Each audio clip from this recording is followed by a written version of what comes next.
치닫고 있습니다. 오늘 끝나면 여러분 레위기 반을 이제 끝났어요. 시작이 반이라는데 시작도 했고 반 했으니까 뭐 저희 다 한 겁니다. 그죠? 레위기 한번 복습해 볼게요. 레위기는 모세 오경에 하나로 봐야 된다. 이것을 띄어서 봐야 되지 않는다. 그래서 저희가 이걸 보면서 레위기를 출애굽기나 신명기 부분 연결되는 부분으로 여러분들이 읽고 해석을 하시면 될 것 같습니다. 이게 우리 일과에서 봤던 부분이고요. 일과에서는 정한 것이 무엇이냐, 부정한 것이 무엇이냐, 그 기준은 하나님한테 있다는 거죠. 하나님이 이것이 정하다 그러면 정한 것이고 부정하다 그러면 부정한 것입니다. 모든 율법의 중심은 하나님께 있는 것입니다. 그래서 우리가 이 세상 살아나갈 때 세상의 법이 아니라 하나님의 법이 우리의 모든 것을 주관해야 한다는 것입니다. 그러면 부정하게 된, 우리 사람은 죄가 많기 때문에 부정하게 되는데, 그럼 이 부정한 것들은 어떻게 하느냐? 그러면 레위기에서는 제사법을 가르쳐 주셨어요. 이 제사법이라는 게 과연 무엇이냐? 뭐 어떤 과정을 거치고 무엇을 드리고 뭐 누가 무엇을 해야 되고, 이것이 중요한 것이 아닙니다. 현 시대를 살아가는 우리에게 이 제사법이라는 것이 무엇인가? 이 제사를 통해서 하나님은 우리와 하나님의 관계를 회복하기를 원하신다는 것입니다. 그래서 우리는 매일매일의 여러분의 기도와 여러분의 삶을 통하여서 하나님과의 그 관계를 다시 한번 회복하고, 또 하나님에게 내 죄를 말씀을 통해서 비춰보고, 그 말씀을 통해서 나의 죄를 회개를 하고, 그리고 하나님 앞에 나가서 우리의 하나님과의 관계가 다시 한번 정립돼서, 이것이 무슨 뜻이냐, 하나님이 나와의 관계를 새롭게 한다는 것은 무엇이냐, 이 레위기를 통해서 우리가 알 수 있는 것은 하나님은 우리를 구별된 백성으로 그렇게 하나님이 우리를 선별했다는 것입니다. 그래서 하나님이 우리를 다른 죄악에서, 죄진 그 애굽에 있는 그런 우리의 세상 속에서 우리를 구별해내서 하나님의 백성으로 만드는 작업이라는 거죠.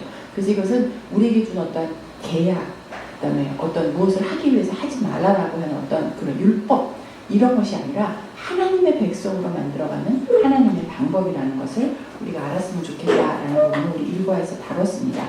그리고 이제 이과에서는 제사를 크게 두 가지로 나누는데, 첫 번째는 스스로 드리는 자원제, 그리고 죄 때문에 다뤄야 되는 부분이 의무제, 두 개로 나눕니다. 자원제는 세 가지로 나누는데, 태워서 드리는 번제, 곡식으로 드리는 소제, 그리고 모든 사람의 가치, 나눔을 위해서, 하나님의 기쁨을 나누기 위해서 드리는 화목제로 나누어서 이렇게 세 가지로 드렸습니다. 그래서 이 자원제는 하나님께 우리가 드리는 자원적인, 진짜 자발적인 사랑의 표현입니다. 그래서 이 모든 제사는 하나님께 어떤 제사?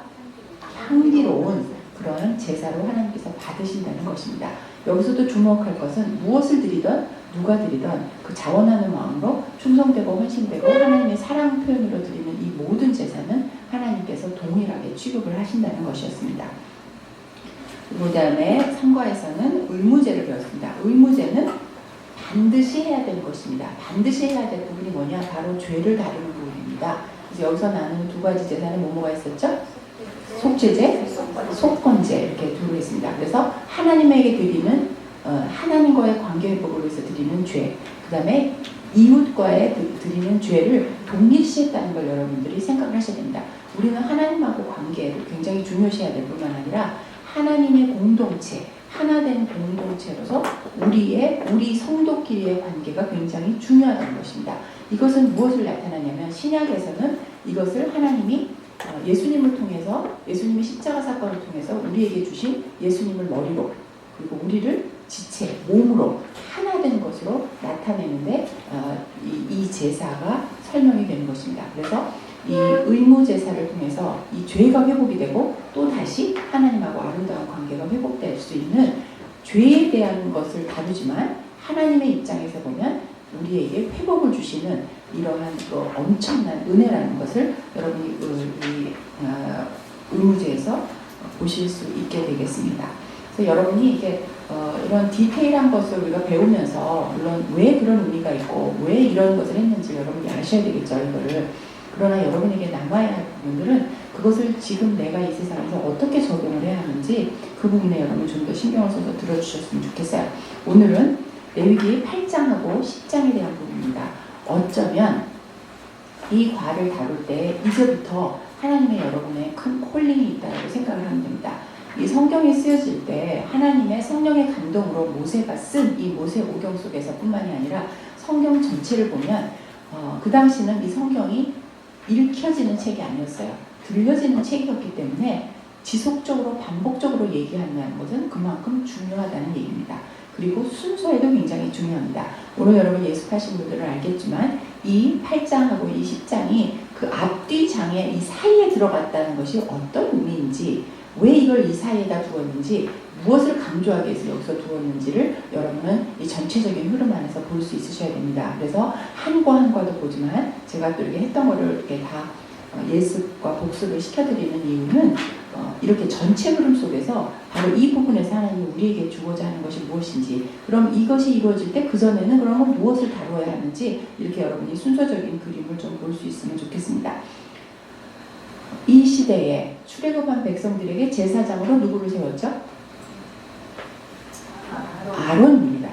모세를 모든 지파의 지도자로 삼으셨고 모세의 형된 아론을 대제사장으로 삼았고 그 지파, 레위 지파라는 것을 구별했고 아론의 그 대제사장으로 임명하면서 그 자식들을 제사장으로, 또 레위 지파를 그 하나님의 모든 것, 성물과 성막과 그 모든 지파에서 가르치는 이들을 감당하는 그 레위 지파를 구별해서 하나님이 구별된 그 백성 가운데서도 하나님과의 관계를 회복하기 위해서 또 그 안에서 속가요. 이게 이제 12지파 중에서 한 지파를 택해서 이들에게 그래서 이들은 농사를 짓거나 하지 않았습니다. 이들은 일을 하지 않았어요. 이들이 해야 될 일은 하나님과의 관계 회복과 그리고 그들에게 하나님의 법을 가르치는 사람들이었기 때문에 이들은 다른 지파 백성들에게 분깃을 받습니다. 여기서도 보면 제사를 할 때 제사장의 몫이 있습니다. 제사를 드려줌으로 인해서 그들은 제사장의 몫을 갖게 되는 것이고 이게 아마 이제 대충 한 10분의 1 정도 된다고 얘기를 해요. 그래서 이 제사장의 분깃을 통해서 이 제사장 지파들은 그것으로 인해서 이들의 삶의 터전을 하나님께서 마련해 주셨다는 또 하나님의 그런 특별한 그 돌보심을 우리가 볼 수 있게 되는 것입니다. 여기 서론에서 보면 레위기 8장은 아론을 제사장으로 임명하신 것을 모세가 수행을 했죠. 그래서 그 당시 이제 모세 한 사람만 지도자로 있다가 하나님하고 관계 회복을 위해서 아론을 세우는 것을 보게 됩니다. 그리고 이 9장에서 보면은 그 제사장이 된 아론에게 처음 제사를 드리는 제사장을 세웠습니다. 그 제사장을 세운 제사장이 처음 드리는 아름다운 제사에 대한 이야기가 9장에 나옵니다. 근데 10장에는 완전히 역전과 반전이 일어납니다. 제사장의 아들이었던 나답과 아비후, 이 4명의 아들이 있었는데 이 아론의 2 자녀가 죽게 되는 것입니다. 왜 죽게 되었는지, 이 죽음을 통해서 우리가 무엇을 하면 안 되는지, 그 자식을 잃은 이 아론이 그의 책임을 어떻게 계속해서 지속해 나가는지를 보면서 여러분 스스로에게 적용해 보는 시간이 될 수 있을 거라고 생각합니다. 그럼 이곳에서 이제 학습 개요를 한번 보실까요? 제사장이 어떻게 됐는지 8장에서 보게 되고요. 말씀에 따라서 제사장으로 어떻게 자기 자신과 백성을 위해서 또 하나님과의 관계를 제사장이 어떻게 하는지를 9장에서 나누게 됩니다. 그런데 10장에서 자식들의 죄, 이 자식들이 어떻게 죄를 졌고 이것이 무엇이 죄인가를 여기서 다루게 되면서 이 아론은 엄청난 좌절을 경험하게 됩니다. 그럼에도 불구하고 이 좌절 속에서도 하나님이 주신 그 사역을 감당하는 그 사역자의 모습으로 든든하게 쓰는 그런 아론의 모습을 볼 수가 있습니다. 이 아론은요, 여러분이 이 출애굽기에서 이제 생각을 하셔야 돼요. 출애굽기에서 모세가 시내산에서 십계명을 받으러 갈 때 어떤 사건들이 일어났을까요? 모세가 안 보여요. 그러니까 이 백성들은 출애굽기 28장에서 어떻게 됐냐면 이제 그 하나님을 대신할 신들을 세우게 됩니다. 그것이 바로 금송아지 사건이에요. 그 금송아지가 뭐냐? 그들이 애굽에서 나올 때 애굽 백성들의 마음을 하나님이 변화시켜서 그들에게 물건을 주게 됩니다. 그래서 이들을 빈손으로 내보내지 않았어요. 그래서 하나님은 그 애굽의 백성들이 가져온 하나님이 준 그 물건을 이분들은 쫓겨내지 않았어요. 그냥 추방된 것이 아니었어요. 두려워서 내보낸 것이 아니라 빈손으로 내보내지 않았습니다. 이들이 가지고 있을 그 종에게 금은보화를 주게 됩니다. 그 금은보화를 주신 분도 하나님이신데 그 금은보화를 가지고 이들이 만든 것은 금송아지였습니다. 그 금송아지는 뭐냐? 하나님을 대신하는 것이었습니다. 너무너무 재미있는 이야기가 여기서 나오게 되는데요. 일단 찾아보기로 하고요. 질문 1번 한번 보도록 하겠어요. 이게 굉장히 중요한 건데요. 예습해 오신 분 한번 볼까요? 레위기 8장에서 10장까지 굉장히 많은 단어들이 계속해서 이렇게 반복이 되는데, 특별하게 이 부분에 저희가 지금 기록되어 있는 이 말씀에서 계속해서 반복적으로 사용되는 단어가 있는데, 답을 찾으신 분? 그렇습니다. 이들은 하나님의 명령을 따라서 준행을 했습니다. 아까 우리 1장에서 했었을 때 하나님의 법, 하나님이 정하다고 한 건 정하는 것이고 하나님이 부정하다고 한 건 부정한 것입니다. 이들은 430년의 애굽의 종살이를 함으로써 그들의 법이 무엇이 옳고 그른지 판단을 제대로 하지 못하게 됐습니다. 그래서 이들에게 하나님의 명령을 주셨고 그 명령대로 행하는 것이 이들에게 율법이 된 것입니다. 그 명령을 했으면 우리가 할 몫은 무엇일까요? 순종입니다. 하나님은 명령을 하셨고 우리는 우리에게 주어지는 것은 순종인 것입니다. 이것이 두 개가 이렇게 한 그 커플, 한 패키지로 이제 따라가야 돼요. 명령을 하셨고 순종을 하셨다는 것입니다. 그런데 출애굽기 32장에서는 금송아지 사건이 일어나게 되는 겁니다. 이 금송아지 사건을 통해서 불순종의 사건의 대명사가 되는 거예요. 그래서 이 금송아지 사건을 통해서 우리는 정말 온전한 순종이 얼마나 중요한지를 보게 되는 것입니다. 그러니까 출애굽기 28장에서 이 금송아지 사건의 주동자가 누구예요? 아론이었어요. 그런데 그 아론을 레위기 8장에서 제사장으로 세운다는 것입니다. 이것이 하나님의 엄청난 축복인 것입니다. 아론은 백성들을 주도하기 위해서 금송아지를 만들어서 우상을 섬기게 한 사람인데, 여기에서 하나님의 반전 사건을 보게 되는 겁니다. 이 출애굽기 15장 22절부터 17장 16절까지는 어떤 사건들이 나오냐면, 이 출애굽기 사건에 가장 이들이 불평을 하는 가운데서 하나님이 기적을 베푸시는 사건이 나오는데, 마라의 물 사건이 나오죠. 그 다음에 16장에는 만나와 메추라기를 주는 사건이 나옵니다. 출애굽기 17장에는 바위에서 물이 나오는 사건이 나오고, 또 아말렉 전투에서 이기는 승리의 사건을 하나님이 보게 하시는 것입니다. 그래서 이 출애굽기 사건을 통해서 하나님은 많은 기적을 베푸셨고, 이들이 하나님의 백성화 되기 위해서 하나님이 함께 하신다는 것을 많이 보아주셨어요. 그런데 이 저자가 순종이라는 주제하에 이 나답과 아비후의 죽음을 통해서 가르치고자 하는 것은, 이 순종하지 않았을 때, 명령에 불복종했었을 때 그들이 어떻게 되는가, 그리고 구별된 백성 중에서 하나님이 리더로 세운 사람에게 이런 일을 했을 때는 어떤 일이 일어나느냐, 그것은 우리 레위기 첫 번부터 했었습니다. 하나님의 명령을 따르지 않는 자들에게, 하나님의 계명을 지키지 않는 자에게 주는 것은 무엇으로 갚아야 됩니까? 생명입니다. 제사를 드렸을 때 그 동물은 우리의 죄를 대신해서 생명을 잃게 되는 것입니다. 이 자기의 제물을 드리는 것입니다. 무엇인가 손해보는 것이 있어요. 자기 것을 내놓게 되는 것입니다. 그리고 자기의 마음을, 자기의 죄를 회복하게 하는 것입니다. 그래서 이 죄라는 것은 반드시 무엇으로 대가를 지불해요?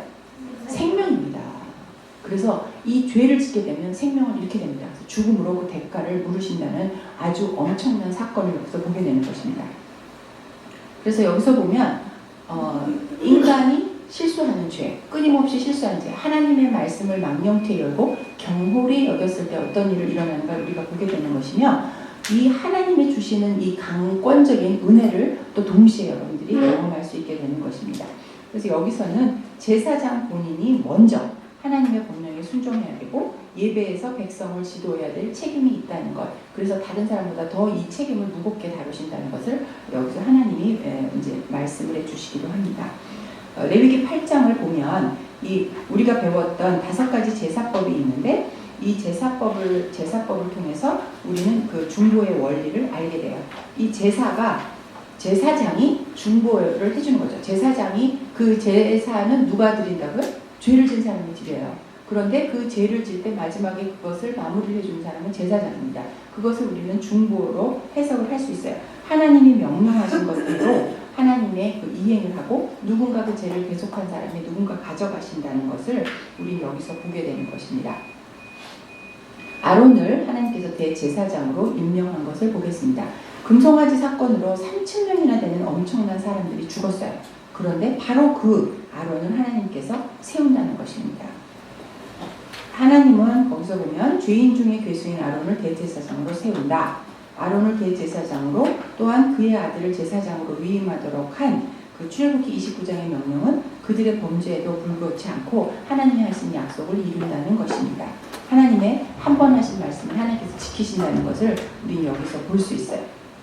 죄인의 위임식을 통해서 하나님께서 그의 백성들에게 가르치고자 하는 것은 무엇인가?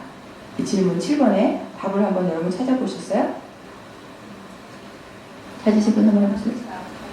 네. 그래서 특별한 자, 그게 아니라 죄인도 들어서 쓰시지만 하나님의 약속을 지키신다는 걸 볼 수 있는 것입니다. 여기서는 두 가지를 우리가 볼 수 있어요. 하나님은 그 죄인의 계수인 대제사장을 세우신 이유는 하나님은 인간의 연약함을 용납할 수 있는 같은 인간이기 때문입니다. 그래서 죄를 지은 그 아론이나 모였던 물이나 다 똑같다는 것입니다. 똑같은 사람인 것입니다. 누구를 하셨건 그는 하나님의 주권적인 것을 여기서 찾아볼 수 있게 되는 것입니다. 자신의 연약함과 무지를 깨닫지 못하고 자기 위치를 망각하게 됨으로써 하나님은 그럼에도 불구하고 그런 사람들을 사용하신다는 것을 여기서 우리가 볼 수 있게 되는 것입니다. 여기서 보면 바울과 베드로 두 사람을 여기서 또 예를 들었는데요. 바울은 나는 사도 중에 지극히 작은 자라 내가 하나님의 교회를 핍박하였으므로 사도라 칭함을 받기 감당치 못한다 라고 썼어요. 근데 바울은 스스로가 자기가 사도라고 또 나중에 변론을 하게 되는 것입니다. 베드로는 죄인이에요. 예수님을 3번이나 부인을 했습니다. 그런데도 하나님은 베드로를 반석으로 사용하셨습니다. 그래서 여기서 이 동일한 것을 우리가 보게 되는 것입니다. 아론이나 바울이나 베드로나 하나님이 이렇게 연약한 자입니다. 바울은 예수를 믿는 자들을 죽였어요. 스데반의 순교 사건의 주동자였습니다. 그런데도 하나님은 바울을 들어서 이렇게 신약 성경의 대부분을 쓰게 하며 이 복음을 전하고 사도 중에 사도로 부림을 받을 수 있도록 하나님은 세워서 쓰셨습니다. 여러분은 어떤지 한번 생각해 보세요. 내가 연약해서, 내가 재주가 없어서, 내가 성경을 잘 몰라서 하지 못하겠다라고 여러분은 많이 피해 가시죠. 네. 그럼 여러분을 들어서 한번 생각을 해보세요. 그러나 하나님이 이것을 어떤 일을 사역을 맡기시면 그 일은 넉넉함으로 감사함으로 순종하는 마음으로 받아서 그 일을 행해야 되는 것입니다. 히브리서 5장 4절에 보면 이 종기는 아무도 스스로 취하지 못하고 오직 아론과 같이 하나님의 부르심을 받은 자라 할 것이다. 그래서 하나님의 부르심을 주권적으로 말합니다. 하나님이 부르신 자는 그 일에 순종함으로 나가야 되는 것입니다. 하나님이 부르셨다라는 것이 우리 말했던 하나님의 명령인 것이다. 너는 이 일을 감당할 자라라고 하나님이 말하는데 나 못해요 라고 거역하고 반역하는 일이 여러분한테 없었으면 좋겠습니다. 거기 이제 그 세 줄 굉장히 중요한 건데요. 제일 첫 번째 하나님이 부르십니다. 우리에게 갖춰야 될 건 하나님을 향한 열정이 우리 안에 있어야 돼요. 자신의 연약함을 깨달아야 돼요. 내가 잘나서 그 일을 하는 것이 아닙니다. 우리는 다 똑같이 죄입니다. 그래서 우리가 어떤 태도를 가져야 되냐면 타인을 향한 연민이 있어야 돼요. 내가 사역자라면 사역을 해야 할 대상들이 있겠죠. 그래서 그들이 내가 그들보다 잘나서 그렇지 않다라는 것을 여러분 스스로가 잊지 말으셔야 됩니다. 그리고 자원하는 마음이 돼요. 시키니까 강제로 억지로 하면 기쁨이 없어요. 기쁨이 없이 하는 일에는 열매가 없습니다. 그리고 봉사하는 마음을 해야 됩니다. 이 사역은 어떤 권위를 휘두르는 것이 아니에요. 봉사입니다. 그래서 이것을 기쁜 마음으로 당해야 되는 것이고 이 일을 함으로써 주어진 권세에 대해서 내가 예수 그리스도를 믿는 크리스찬으로서 본이 돼야 하는 것입니다.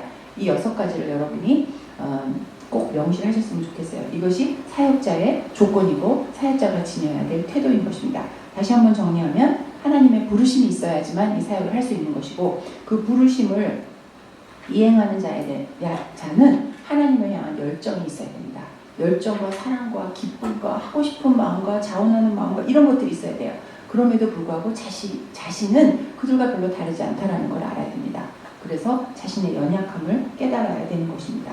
그리고 정말 그들을 향한 그 봉사하는 마음으로 그들에게 본이 되는 크리스찬의 본으로서 이 사역을 해야 됩니다. 근데 여러분들 이렇게 하면 교회에서만 내가 무슨 정원지기가 되어야만, 내가 순장이 되어야만, 다락방이 되어야만, 임직자가 되어야만 그것이 아닙니다.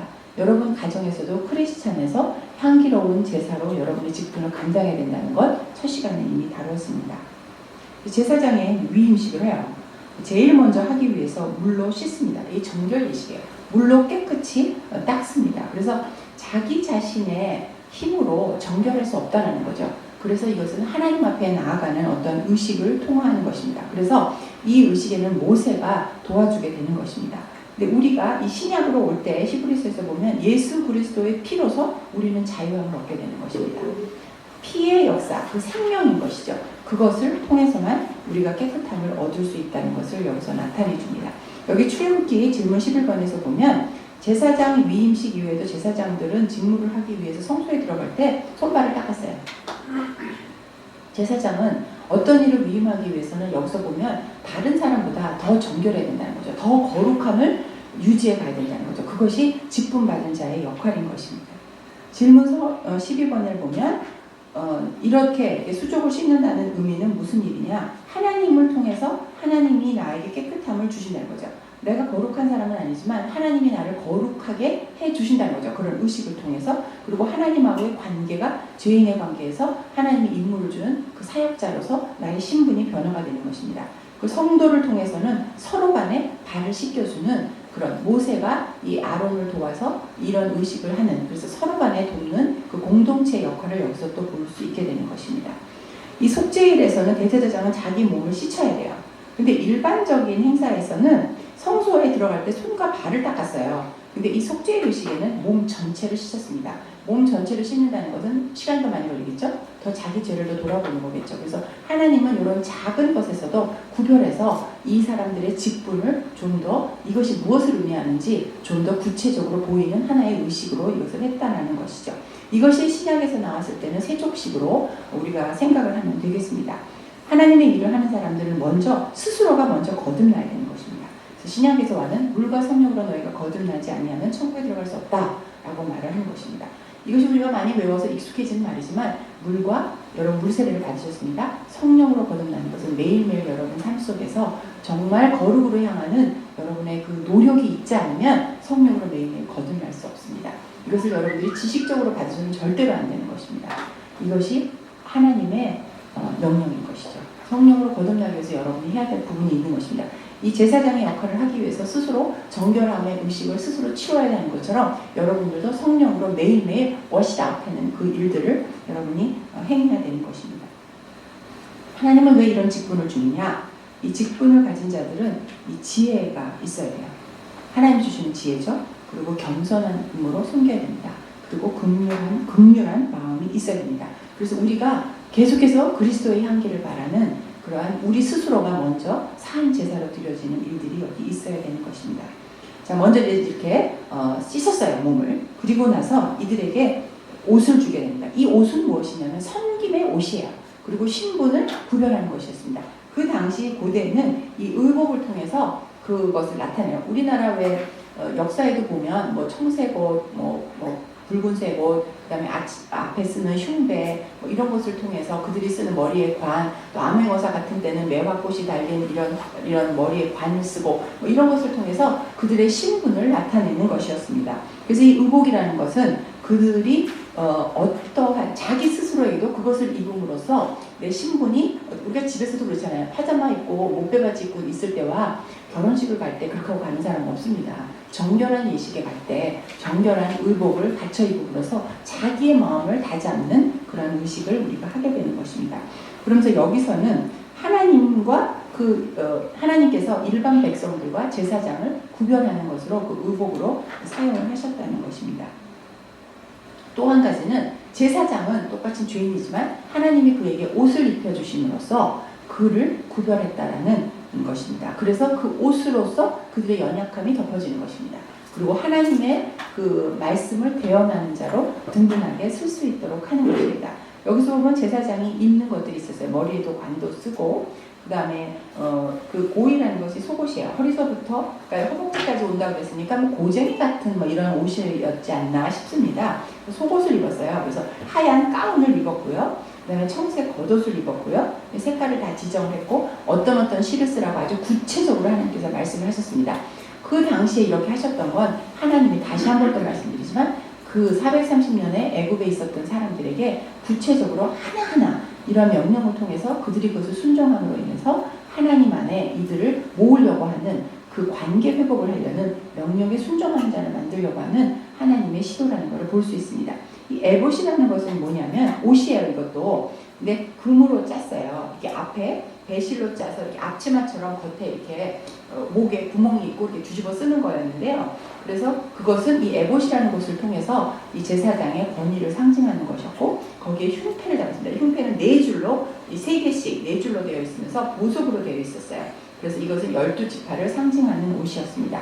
그래서 또 에봇 위에 옷이 흘러나가지 않게 이렇게 허리띠를 맸습니다. 그것이 여러분 왜 전신갑주를 입어라, 여러분 에베소서에 나오는 말에서도 허리띠를 매라, 진리의 허리띠를 매라라고 얘기를 하는데, 여기서도 그런 의미로서 띠를 띠는 것으로 나타나게 되는 것입니다. 그래서 이 옷은 자기의 어떤 권위, 자기의 파워를 나타내는 것이 아니에요. 여기서도 보셨듯이 이렇게 흉패라든가 이런 것을 통해서 구별된, 그래서 하나님의 일을 하는, 그래서 더욱더 하나님 앞에 겸손하게 나가는, 하나님의 준 권위를 사용하는 자로 드러나게 되는 것입니다. 그래서 성소에서 섬기기 위한 구별된 자로서, 하나님의 직무를 맡은 자로서의 그분의 직분을 구별하는 그러한 옷이 되겠습니다. 그래서 이 섬김의 옷, 바로 그것이 대제사장이 입는 그 지정된 그런 옷을 입고 나가게 되는 것입니다. 또 한 가지, 옷을 입었냐 안 입었냐 이것이 중요한 게 아니라 하나님의 명령을 내렸다는 것이죠. 왜? 아까도 1장에서 우리가 돌아봤던 것처럼 하나님의 법은 그것이 진리예요. 하나님이 하라는 것은 명령이에요. 하나님이 하라는 대로 해야만 이들에게는 거룩한 백성으로 구별이 되는 것입니다. 이들에게 그 다음에 기름을 부었습니다. 몸을 씻어요. 그리고 이런 특별한 옷을 입습니다. 그리고 그 당시에 이 기름을 부었다는 것은 어떠한 직임을 하는, 우리 다윗에서도 왕이 됐을 때 기름을 부음을 선지자가 하잖아요. 그런 것처럼 구별을 한다는 의미가 있는 것입니다. 그리고 거룩하게 한다는 것입니다. 깨끗게 한다는 뜻입니다. 그래서 아론과 그 아들에게 기름을 부어서 거룩하게 또다시 구별한다는 것입니다. 그래서 이렇게 구별하는 그 의식을 계속해서 지속적으로 하면서 이들을 완전하게 하나님의 그 법을 몰고 가는, 그러니까 집행을 하는 자로서 구별하는 의식을 함으로써 그 자기 자신의 마음가짐을 새롭게 하는 것이죠. 그래서 이렇게 기름 부음을 통해서 임직을 하는 것입니다. 그래서 여러분들 왜 안수하잖아요. 뭐 집사, 뭐 권사, 뭐 목사 이런 거 할 때, 안수식 할 때 이렇게 세례식처럼 하잖아요. 요새는 우리가 기름을 사용하지 않고 물을 사용하지만 이렇게 해서 구별한다는, 그래서 그 여러분들이 할 때 이것이 무슨 의미인가, 너는 이러한 직책을 준다, 이러한 권위를 부여한다, 이런 직임을 준다 라는 뜻도 있지만 너희를 구별해서 거룩하게 구별해낸다라는 그런 의미가 있다는 것, 그리고 그 안수를 통해서 하나님의 능력을 입는다는 것이죠. 굉장히 중요합니다. 하나님의 능력을 입는 자로 우리를 선별하신다는 것이죠. 여기서 보면 씻음을 자기의 몸을 닦는데, 여기서는 씻음을 받는다, 지정한 옷으로 입혀진다, 기름 부음을 받는다, 이렇게 수동태로 적혀져 있어요. 그래서 이 모든 것은 하나님이 그 일을 행하시는 주권자라는 것을 여기서 또 한 번 보게 되는 것입니다. 그래서 하나님의 부름을 받은 자가 직분을 얻는 것입니다. 내가 원해서 되는 것이 아니라는 것이죠. 그래서 씻음을 받아서 세워지는 자가 된다는 것이죠. 그래서 이러한 특별한 옷을 입음으로써 지정한 그러한 그 권능, 능력을 부여받게 된다는 것입니다. 그래서 이것이 모든 것이 수동태인 것입니다. 이 직분에 적합한 능력을 부여받고 그 일에 합당한 자로 거룩함을 지키기 위해서 날마다 거룩한 자로 나간다는 것을 여기서 의미하게 되는 것입니다. 그 다음에 이제 위임식을 하면 이러한 이제 준비가 됐어요. 옷도 입고 이제 자기가 어떤 직임자인지 다 알게 됐습니다. 기름을 부음을 받았습니다. 수동태를 받았어요. 그리고 나서 이 제사장이 자기가 위임을 하는 걸 위해서 제사를 드리게 됩니다. 우리도 제사를 드리는 주체가 죄를 지은 사람이라고 그랬어요. 그래서 이 위임식에도 이 아론이 제사를 지내게 됩니다. 위임식에서는 4가지 제사를 드리는데, 자, 답 찾아오신 분들 무슨 죄를 드리죠? 네, 번제, 소제, 화목제, 속죄제를 이렇게 드리게 됩니다. 이 3가지 죄에서 속건제가 없어요. 왜 그럴까요? 속건제는 뭐죠? 예, 지은 죄를 갖고 다루는 거잖아요. 그러니까 제사장으로 부름받고 깨끗함을 받고 이렇게 했기 때문에 그 부분을 다루지 않지 않았는가라는 생각을 합니다. 이 의무제와 이 자원제에 이렇게 드린다는 것입니다. 그래서 제사장이 먼저 번제, 소제, 화목제를 드리게 되는 건데요. 이것을 통해서 하나님 앞에 이들도 동일하게 제사를 지내야만 이들도 사용된다는 것을 알게 돼요. 그래서 이렇게 이 제사를 통해서 이 제단을 정화를 하는 것입니다. 그 제단, 제사 드리는 그 제단, 그 다음에 그 쓰여지는 모든 기구들조차도 다 정결해야 된다는 것이죠. 그래서 그 공간 자체가 정결한 공간입니다. 그래서 여러분들이 지금 교회에 계시잖아요. 이 교회라는 것이 거룩한 공간인 것입니다. 그래서 여러분들이 교회에서 예배를 드리고 기도를 할 때 그 거룩한 공간에 하나님이 임재하시는 것을 여러분들이 느낄 수 있게 되는 것이죠. 아론과 그 자녀들이 자신의 사역을 위해서 드려지는 이 제사기 때문에 이 제사에는 분깃이 없어요. 이 다른 사람들이 드리는 제사에는 제사장이 얻을 수 있는 분깃이 있는데 이것은 자기의 죄를 다루는 부분이기 때문에 제사장이 그것을 먹을 수가 없는 거죠. 이건 너무 당연한 것입니다. 그리고 이렇게 충성과 똑같죠. 이 모든 제사는 충성과 헌신을 위해서 드려지는 제사인 것입니다. 질문 17번 밑에 보면요. 이 화목제에서는 오른쪽 넓적다리가 집례하는 제사장에게 속했는데 이 위임제는 자기가 그 제사의 주체이기 때문에 이것을 제사장의 분깃으로 받지 않고 제단에 태웠고요. 그 다음에 이 가슴은 여기서 누가 도와줬다고 그랬죠? 모세가 도와줬다고 그랬어요. 그래서 그 분깃을 그 모세에게 주었다는 것입니다. 그리고 하나님께 태워서 드림으로써 하나님하고 모세가 제사장의 역할을 했다라는 것을 우리가 알 수 있습니다. 하나님께 다 드려졌어요. 그리고 모세에게 가슴의 부분을 주었어요. 그래서 이 위임식은 하나님과 모세가 동시에 제사장으로 세워졌다는 것을 이 제물을 통해서 우리가 알 수 있게 되는 것입니다. 좀 재미있는 게 나오는데요. 화목제를 통해서 일반 화목제는 제사를 드리고 나서 그것을 모든 사람들이 같이 이렇게 나눠 먹었잖아요. 근데 여기는 피의 일부를 취해가지고 이 오른쪽 귀, 오른쪽 손가락, 오른쪽 엄지발가락에다가 피를 바르는 이런 의식이 있었습니다. 그 당시에 이 오른쪽이라는 것은 명예를 나타냈다고 해요. 그래서 이 피를 바름으로 인해서 이 귀라는 것, 손이라는 것, 이 발이라는 것이 하나님의 위임을 받은 그 자들, 이 섬김이 이렇게 명예 있는 일이고 또 하나님의 의식을 이렇게 치르는 일이고 이 섬김이라는 것을 굉장히 성화해서 의식이 치러졌다는 것을 알 수 있습니다. 그래서 여러분들이 교회에서 이 섬기는 일이라는 게 굉장히 성스러운 일입니다. 여러분이 아시고 하셨으면 좋겠어요. 내가 무엇을 섬기든 커피를 타던 쓰레기를 하던 책상을 하던 줄을 맞추던 마지막에 뒷정리를 하고 불을 하던 이 모든 것들이 이것이 바로 성스러운 일이라는 것을 여러분이 아셨으면 좋겠습니다. 이렇게 해서 손은 섬기는 거예요. 그리고 이 발에 바름으로써 내가 밟는 이 모든 땅, 모든 지역, 이것이 이 밟음으로 인해서 축복이 된다는 것이요. 그래서 여러분들 아우리치 갈 때 땅 밟기 하시잖아요. 내가 밟는 그 땅이 거룩한 땅이 될 수 있다는 것을 바로 여기서 기인됐다는 것들을 알 수 있게 되는 것입니다. 여기서 보면은 이 화목제에 피를 바른 다음에 이 피와 기름을 뿌렸다고 나와 있어요. 제가 지난번에 한번 말씀드렸죠. 이렇게 제사를 지내고 이렇게 붓기도 하는데 이 뿌리는 것이 그 주석 성경에서는 좀 더 영향력이 있다라고 그들이 생각을 했다라는 거죠. 그래서 이 피를 뿌리는 것을 했습니다. 그래서 이 공간을 뿌려요. 하나님의 이 사역이 이루어진 이 공간이 거룩한 공간이어야 되기 때문에 이 공간에도 뿌립니다. 그래서 아마 천주교 신자들이 그 성수를 가지고 여기저기 뿌리는 것도 아마 여기서 나온 것이 아닌가라고 생각이 들어요. 여기서는 보면 7일은 완전 숫자라고 해서 3과 7, 12 이런 것을 거룩한 숫자로 나누는데 여기서 보면 이 속죄제를 한 번에 드리지 않았습니다. 7일 동안 계속해서 드렸어요. 그래서 여기서 이 7일 동안 계속해서 제사를 드렸다는 것만 봐도 제사장은 특별하게 구별했다는 것을 여러분들은 보시고 아실 수 있었어요. 그리고 이 제단을 위해서 피를 뿌렸다는 것. 제사장이 일해야 될 이 공간도 거룩해야 된다는 것이죠.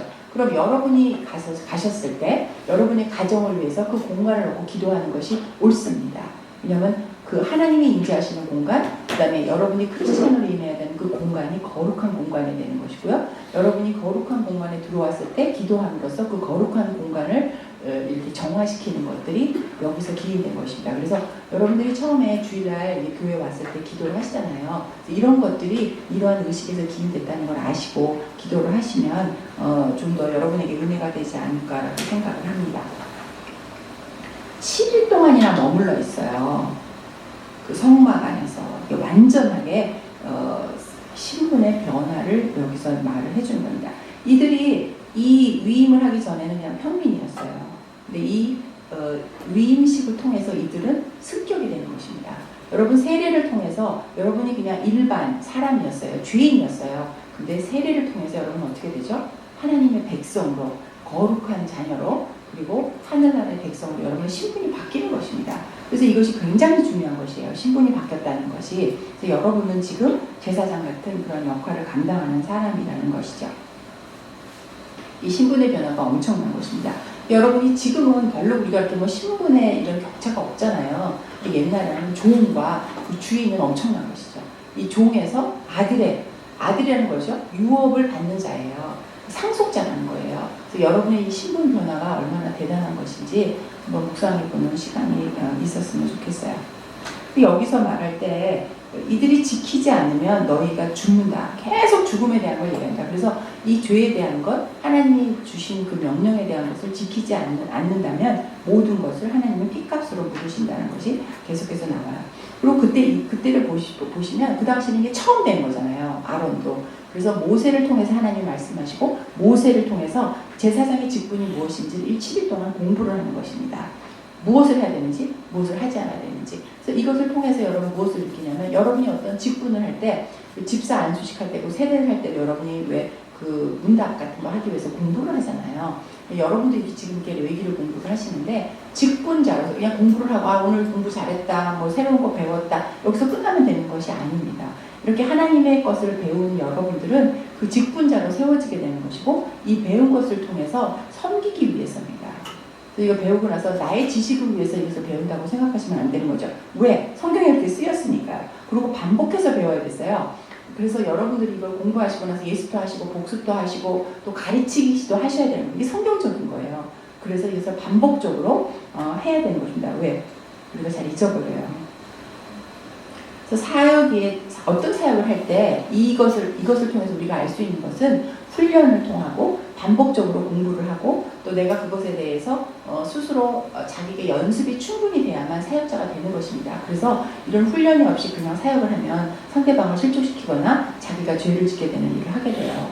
그래서 이러한 내위기를 통해서 여러분들은 내가 지금 현실 속에서 내가 사역자로서 어떻게 해야 되고 무엇을 하지 않으면 되는지, 내가 잘못하고 있는 건 무엇인지 아니면 내가 빠뜨리는 것이 무엇인지 여러분들이 한번 생각하시 보셨으면 좋겠어요. 교회의 직분자들인데 성경을 열심히 공부하는데 여러분 교회에서 지금 하고 있는 게 무엇이에요? 적어도 이제 순모임 하려면 여러분들이 그 큐티 교재 갖고 나누시잖아요. 큐티를 열심히 하셔야 되죠. 또 나름대로 저희 애질분들 또 몇 분들은 이렇게 성경을 암송을 하시는 분들도 있으세요. 또 여러분들은 또 같이 모여서 이렇게 공부를 하기도 하시고요. 나누기도 하시고 너무 감사한 거는 미국에 출장을 가셨는데도 불구하고 막 카톡으로 막 공부했냐 뭐 가라 막 챙겨주시는 분도 있대요. 이게 자기 직임인 것입니다. 이렇게 여러분이 서로를 격려를 하셔야 돼요. 우리가 예수님의 머리로 하나의 지체로 되어 있을 때 서로 격려하는 공동체의 아름다운 모습을 여러분이 보실 수 있는 것입니다. 이 정말 아름다운 교회에서 일어날 수 있는 그 모습을 여러분들이 지금 잘 하고 계시는 거라고 생각해요. 하나님의 그 쓰임받는 삶을 살려면 여기서 우리가 무엇을 배울 수 있냐면 배움인 것입니다. 여기서 아론과 그 아론의 자녀들은 이 구별된 백성으로 이 위임식을 가지고 제사장 역할을 하기 위해서 배웠다는 것입니다. 모세를 통해서 배웠어요. 하나님이 가르쳐 주신 걸 배웠어요. 그래서 반드시 배움이 지속돼야 되는 것입니다. 스스로 배우시기를 권면드립니다. 여러분이 집에서도 성경을 보시고 성경을 암기도 하시고 또 이렇게 같이 모여서 성경 공부도 하시고 또 술 모임에서 큐티도 나누시고 지속적으로 끊임없이 배우셔야 되고 연말을 하셔야 돼요. 왜 그러냐면 사단이 여러분들을 우는 사자와 같이 여러분을 실족시킬 것을 계속 틈타고 있기 때문입니다. 그래서 말씀으로 매일매일 서 있지 않으면 이것이 여러분이 실족을 하게 돼요. 이것을 맨날 하던 소리 또 듣는다라고 하시지 마시고 이것을 통해서 정말 내가 매일매일 하나님 말씀 속에서 거듭나야 되겠다라는 그러한 각오의 시간이 여러분에게 됐으면 좋겠어요. 제사장이 4번에 보면 1-4 보겠습니다. 제사장의 임무가 나와요. 제사장에게는 사역이 있었어요. 제사장에게 주어진 권한들이 있었어요. 그 3가지가 있는데 어떤 권한이 있죠? 예배권, 축복권, 재판권, 이렇게 판결권 있었어요. 이것이 뭐냐? 이것도 하나님을 섬기는 일이라는 이것을 행사를 하셔야 되는 겁니다. 이 세 가지 반드시 외우세요. 여러분이 이건 뭐냐? 하나님이 여러분에게 이거 하실 수 있는 능력을 주셨어요. 사용하지 않으면 아까운 거예요. 여러분이 음식 해보셨을 때 아실 거예요. 이 마늘이라는 놈이 이게 참 이상한 놈이에요. 음식을 할 때 마늘이 빠지면 뭔가 좀 심심해요. 그죠? 소금, 이거 좀 별거 아닌데 소금이 빠져서 간이 안 맞으면 이 음식이 제맛을 내지 못합니다. 그런 것처럼 여러분에게 하나님이 이런 능력을 주셨는데 이것을 사용하지 않으면요. 아깝잖아요.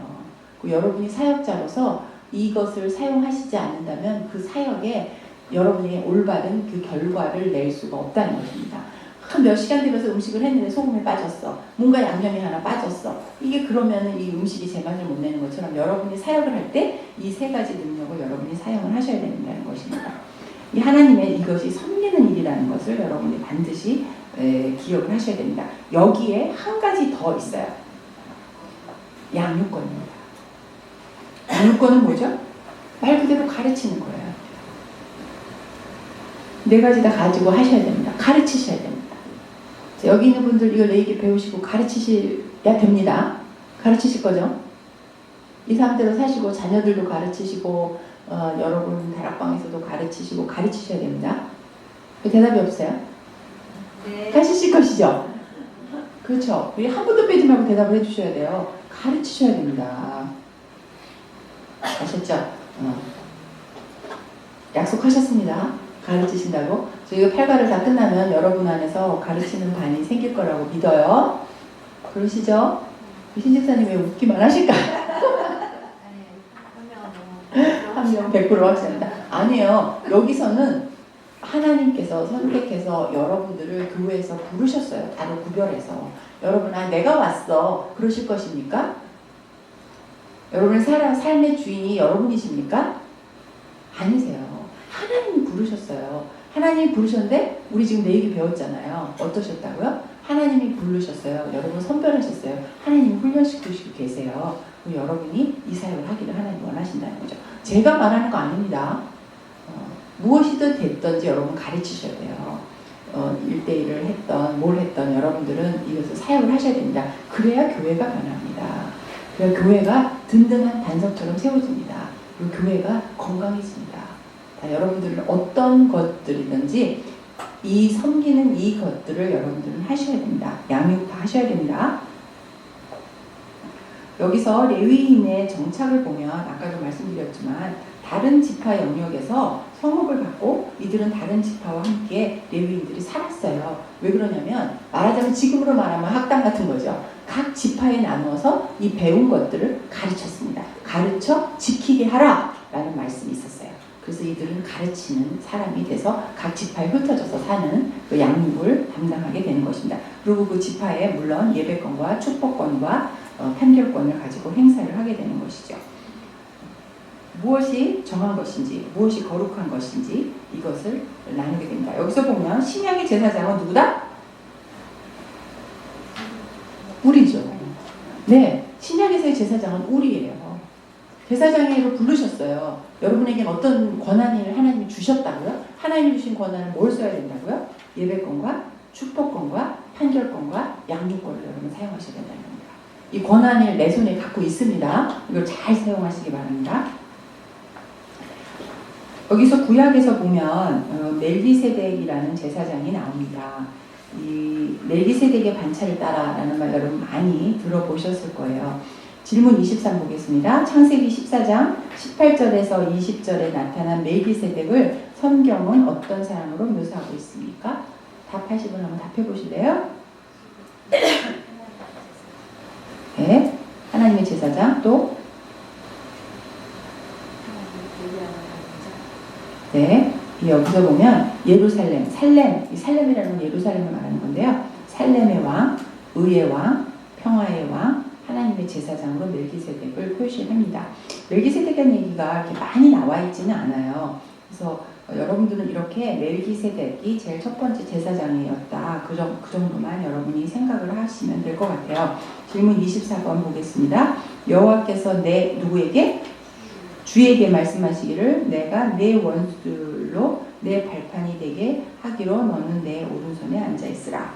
무엇이라고 말하고 있습니까? 이르시기를 너는 멜기세덱의 서열을 따라 영원한 제사장이라 그랬습니다. 다윗의 환상을 통해서 멜기세덱을 이렇게 영원한 제사장이라고 소개를 했어요. 우리는 이미 이것을 봐서 신약을 알아요. 근데 이 구약, 이 다윗의 시대 때 이걸 예루살렘을 멜기세덱의 반차 이 제사장으로 표시를 했다라는 것은 그 당시에는 엄청난 사건이라는 것, 그 정도만 여러분이 알고 계시면 되겠습니다.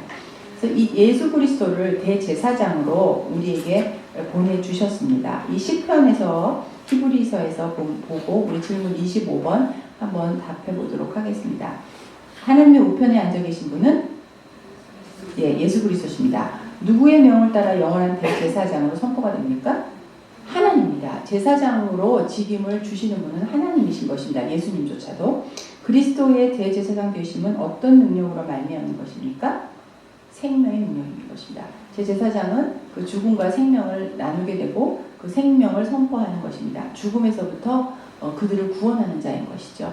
제사장이 제사를 대신 드려줌으로 인해서 그들이 죄인에서 생명으로 옮겨지는 역할을 하게 되는 것입니다. 그리스도께서 대제사장으로 섬기는 성소는 어딜까요? 우리는 이때까지는 성소, 성막으로 제한이 되어 있었어요. 구약에는. 근데 신약에서는 하늘인 것입니다. 하늘이 성소가 되는 것입니다. 그곳에서 어떤 피를 바치고 있을까요? 우리 하늘에 올라가는 그 성소에서는 예수 그리스도의 피로 우리가 제사를 지내게 되는 것입니다. 그래서 단 한 번의 제사로 단 한 분의 그 피로 인해서 단번에 모든 죄가 구속이 된다는 것이 바로 예수 그리스도의 피인 것입니다. 예수 그리스도의 피는 이렇게 능력이 있는 것입니다. 예수 그리스도를 통해서 이 제사장이 되셨는데 그럼 그리스도하고 아론의 차이가 무엇이냐? 지금 말씀드린 것처럼 예수 그리스도는 단번에 다 치러졌다는 것이죠. 근데 아론이 드리는 제사는 일회성이에요. 그 한 죄에 단 한 번뿐입니다. 근데 예수님은 단 한 명의 그 예수님이 단번에 모든 죄를 대속을 하셨고 그 다음에 더 이상 우리는 그러한 제사를 드릴 필요가 없도록 예수 그리스도가 이렇게 제물로 오셨다는 것입니다. 그래서 아론하고 그리스도하고는 엄청난 차이가 있는 거죠. 그래서 신약과 구약은 엄청난 반전이 있게 되는 것입니다. 신약 시대의 교회의 대제사장은 예수 그리스도라는 것, 그리고 그리스도께서 드리는 이 제사는 거룩하게 한 자들을 영원히 온전케 할 수 있는 능력이 있다는 것입니다. 예수 그리스도를 나의 구주로 받아들이는 이 사람들에게는 영원히 하늘나라의 백성이 되는 것입니다. 그래서 여러분들은 지금 하늘나라 백성이에요. 죽지 않았는데 이 땅에 사는데 여러분은 하늘나라의 백성이에요. 그런데 아직은 이곳에서 사는 분입니다. 내가 아직은 이 땅에 살지만 하나님의 법대로 하나님의 나라를 위해서 이 땅에서 사는 하늘나라 백성이라는 것입니다. 예수 그리스도를 통해서 우리의 신분이 바뀌었습니다. 1-6 볼게요. 신약 성도와 제사장. 우리가 이제 구약을 배우지만 여러분에게 적용이 돼야 될 부분은 우리 신약에 대한, 우리는 신약을 사는 사람들이니까 신약 백성이 되는 것이죠. 신약 성경은 대제사장 되신 예수 그리스도를 따르는 우리를 누구라고 하는지, 우리는 자기 아이덴티티를 정확히 알아야 돼요. 자기가 누구인지 정확히 알아야 되는데 질문 28번에 답 한번 해보실래요? 제사장, 그 다음에 성도, 택하신 족속, 거룩한 나라요, 소외된 백성이요, 주님의 백성이다. 여러 가지 단어로 표시를 하지만 실제로 다 같은 거예요. 그래서 우리가 성도다 이 말을 하면 그 성도라는 뜻 자체가 나는 택하신 족속이다, 왕같은 제사장이다, 거룩한 나라다, 오늘 하나님의 성도예요 라는 그 말 자체가 이렇게 나는 주님의 백성이다라는 고백이 있게 되는 것이죠. 여러분은 여러분이 어떠한 사람인지, 나의 아이덴티티가 뭔지 이것을 굉장히 중요하게 알고 계십니다. 내가 누군지를 알아야죠. 그리고 하나님이 어떤 분이신지 알아야 돼요. 하나님이 나에게 어떠한 능력을 주셨는지 알아야 여러분들이 사역을 하실 수 있는 것입니다. 그리고 이 사역을 위해서 콜링을 하신 분이 하나님이라는 것, 내가 원해서 되는 게 아니라는 것, 어떤 직분을 맡겨줬었을 때, 교회에서 그 직분을 줬었을 때 그거는 하나님이 나에게 주신 거라는 것 여러분이 아셔야 되는 것입니다. 여기 이러한 제사장에게 가장 먼저 요구되는 것은 거룩이에요. 그래서 여러분들이 직분을 받은 자로서 가장 우선되어져야 될 것은 바로 거룩인 것입니다. 그래서 이 제사장에게 요구되어야 될 것은 하나님께 찬양을 드리는 거예요. 그리고 중보기도를 하는 것입니다. 죄사함을 위해서 간청을 드리는 것입니다. 그리고 치유를 위한 기도를 하는 것입니다. 이것은 또한 예수 그리스도가 갖고 있는 그 사역에서도 나타나는 것인데요. 예수님은 이 땅에 와서 가르치셨어요. 그리고 복음을 전파하셨습니다. 그리고 또 한 가지 치유를 하십니다. 이것이 예수님이 이 땅에 오셔서 하셨던 그 세 가지 사역인데요. teaching, preaching, 그리고 healing인 것입니다. 이 권한을 여러분에게 주셨어요. 그래서 여러분들이 이거를 하실 수 있는 것입니다. 여러분들이 간구하는 것. 그래서 아픈 자를 위해서 여러분들이 기도하시잖아요. 근데 우리가 기도하면서 그 사람이 날 거라는 기대감이나 믿음의 확신이 없으면 날까요? 안 날까요? 안 나요. 여러분이 확신을 갖고 계셔요. 여러분이 이렇게 될 수 있다라고 하나님이 그 능력을 주셨어요. 믿으셔야 되는 것입니다. 믿고 구한다면 여러분이 얻으실 수 있다는 것입니다. 왜? 하나님 여러분을 제사장으로 부르셨기 때문입니다. 내가 누구인지 다시 한번 말씀드리지만 하나님이 누구신지 하나님이 나에게 주신 것이 어떤 내 능력이 나 안에 있는지 분명히 여러분들이 아셔야 됩니다. 그래서 이 교회라는 것은 건물이 아니죠. 교회라는 건 성도된 우리인 것입니다. 예수님을 머리로 이 몸된 교회로 우리가 존재하는 건데 이 교회의 역할은 제사장으로서 하나님의 은혜의 중재자로서 하나님께 나아가는 길을 가르치는 자로서 이렇게 이것이 우리에게 주어진 역할인 것입니다. 그래서 여러분들은 이 교회된 몸된 교회로서 이 역할을 잘 감당해 내셨으면 좋겠습니다. 테마 2 보도록 하겠습니다. 그럼 이 제사장은 어떻게 살아야 되느냐? 말할 것도 없이 하나님 주신 말씀대로 살아야죠. 말씀을 아셔야지 말씀대로 살 거 아닙니까? 그죠? 지금 여러분 아셨죠? 하나님께서 이 말씀을 통해서 여러분이 갖고 있는 능력이 무엇인지를 가르치셨습니다. 아셔야 됩니다. 나에게 어떤 능력이 있는지 아셔야 됩니다. 말씀을 아셔야 됩니다. 제사장에게 초점이 있는 게 아니에요. 제사에 초점이 있는 것입니다. 그래서 하나님이 모든 것의 주권자가 되시는 것입니다. 그래서 우리에게 요구하시는 것은 완전한 순종인 거예요. 질문 30번 보겠습니다. 계속해서 반복되는 것은 명령한 대로 우리에게 지키는 것을 요구하십니다. 명령한 대로. 하나님의 명령을 따르는 거예요. 하나님 분명히 명령하셨습니다. 여러분에게 제사장의 직분을 잘 감당하라고.